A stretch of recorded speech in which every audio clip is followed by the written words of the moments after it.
बहुत समय पहले की बात है। एक बार एक संत ने रात को एक सपना देखा कि उनके पास एक देवदूत आया है और उस देवदूत के हाथ में एक सूची पत्र भी है। और तभी उस देवदूत ने संत से कहा कि ये उन लोगों की सूची है जो ईश्वर से प्रेम करते हैं।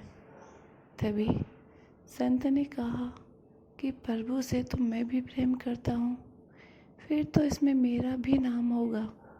देवदूत ने कहा, नहीं, इस सूची में तुम्हारा नाम नहीं है।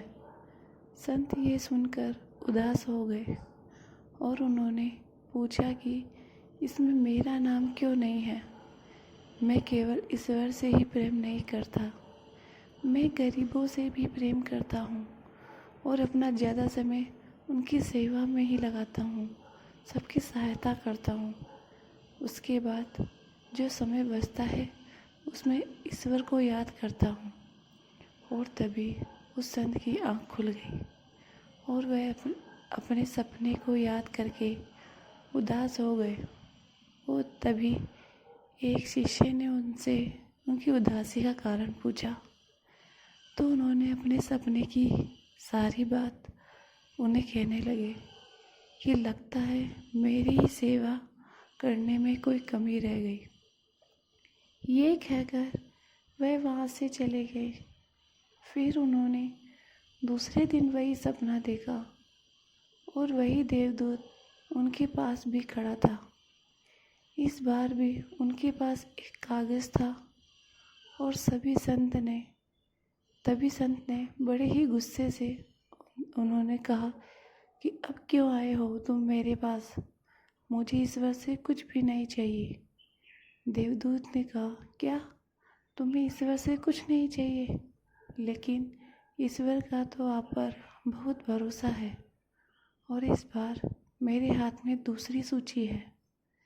संत ने कहा, तुम उनके पास जाओ जिनके नाम इस सूची में है, मेरे पास क्यों आए हो?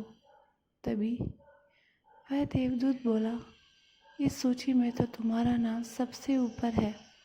ये सुनकर संत को आश्चर्य हुआ और बोले, क्या ये भी ईश्वर से प्रेम करने वालों की सूची है?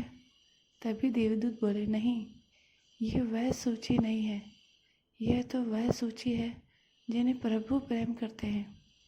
ईश्वर से प्रेम करने वाले तो बहुत हैं, लेकिन प्रभु उनको प्रेम करते हैं जो गरीबों की मदद करते हैं, दूसरों की सहायता करते हैं। प्रभु उनको प्रेम नहीं करते जो दिन रात कुछ पाने के लिए ईश्वर का गुणगान करते हैं। इसलिए इस सूची में आपका नाम सबसे ऊपर है। ये सुन संत बहुत खुश हुए और उन्होंने देवदूत और ईश्वर को धन्यवाद किया खुद को उनके काबिल समझने के लिए।